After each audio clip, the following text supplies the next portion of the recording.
Le système vise à produire la prochaine génération d'eau potable. Assurer l'approvisionnement en eau potable dans le futur, c'est la mission d'une entreprise cherbourgoise.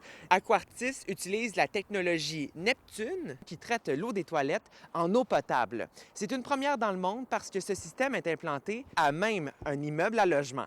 Bienvenue dans le futur! On a le premier système de potabilisation d'eau usée domestique au monde. On purifie l'eau usée, en fait, qui vient du bâtiment, mélangée, l'eau grise et l'eau noire, et la traite jusqu'à une qualité potable. Ici, dans le bâtiment, on a l'eau des toilettes qui arrive par ce tuyau-là et l'eau grise qui arrive par l'autre tuyau. Ça se mélange et puis tout rentre dans notre système par là. En quoi c'est unique, votre système?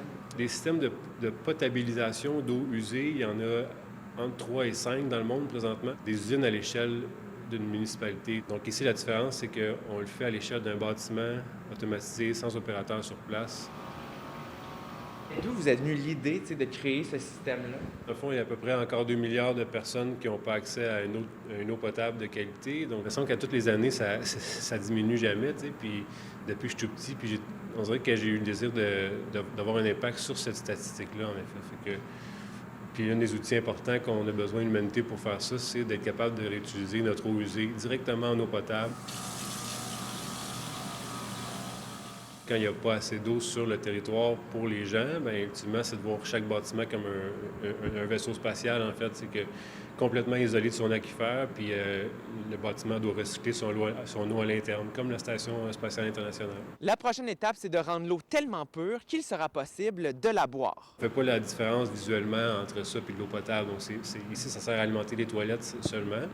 Puis là, dans le fond, on entame une ronde de financement auprès d'investisseurs pour compléter tout ce qui manque, pour aller chercher, pour ajouter les composantes, en fait, là, pour que le système soit à une qualité d'eau potable. Le but, c'est de sécuriser en eau le maximum de bâtiments et de communautés possibles avec cette technologie-là.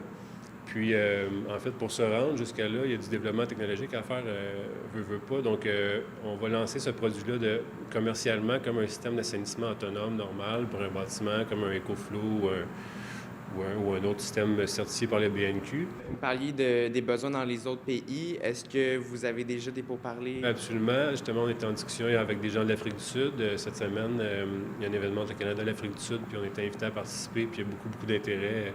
C'est sûr, c'est un besoin réel là-bas, sécuriser un bâtiment en eau. L'entreprise estime que ce système pourrait réduire de 30 à 40 la quantité d'eau qui se dirige actuellement vers les usines d'épuration d'eau. À Sherbrooke, Marc-Antoine Mailloux pour Nouveau Info.